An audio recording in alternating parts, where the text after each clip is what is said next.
नमस्कार दोस्तों, स्वागत है आपका अपने इस YouTube चैनल पर।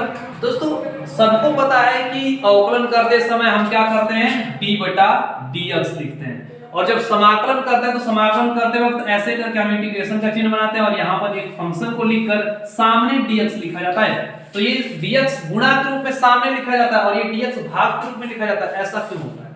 ठीक, तो ये पहली बात अवकलन होता है ना। और ये होता है क्या, समाकलन होता है। तो इस अवकलन और समाकलन को समझिएगा, ये बहुत ही मस्त फैक्ट है। कोई भी आपसे ये पूछ सकता है, आप आराम से बता सकते हैं या किसी को पूछ के आप फंसा भी सकते हैं। तो देखिए यहाँ पे क्या है, अवकलन। अवकलन का मतलब अव का मतलब कम होना। जैसे कि आपने पढ़ा होगा ना अवतल दर्पण, तो उसमें अवतल दर्पण में क्या होता है, दर्पण जो दबा हुआ होता है, तो वैसे धसा हुआ या कम होना।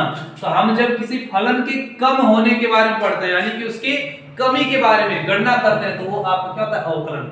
समाकलन में क्या हो जाएगा, तो सेम इसी का विपरीत, जिसमें हम क्या करेंगे, किसी फलन का वृद्धि का गणना करेंगे, वो क्या हो जाएगा, समाकलन। तो पहले देखिए एक उदाहरण प्यारा सा है, उसको समझिएगा। जैसे कि अगर 10 है और हम इसके बटा में 2 लिख दें, और यहीं पर अगर 10 है और उसके गुणे में हम 2 लिख देते हैं, तो हमें इसका रिजल्ट क्या प्राप्त होगा। अगर इसका हम भाग लेंगे क्या हो जाएगा, 5 हो जाएगा। इसका करेंगे 20।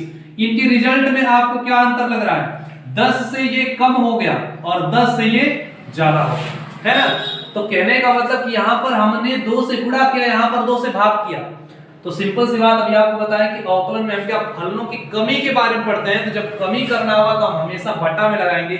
इसीलिए जिसके सापेक्ष अवकलन करना होता है उसके आगे हम क्या dx लगाते हैं। तो यहाँ पर क्या होगा, बटा में dx लगाएंगे। क्यों लगाएंगे, क्योंकि अवकलन करते समय उस फलन की कमी के बारे में पढ़ते हैं, इसीलिए बटा में dx होता है। ठीक, आगे क्या होता है कि हम जिसके बारे में वृद्धि में पढ़ते हैं तो समाकलन होता है। तो समाकलन देखिए इनटू सामने गुणा के रूप में dx को लगाया जाता है। तो गुणा करने पर देखिए 10 से बढ़कर क्या हो गया, 20, वृद्धि हो रहा है ना।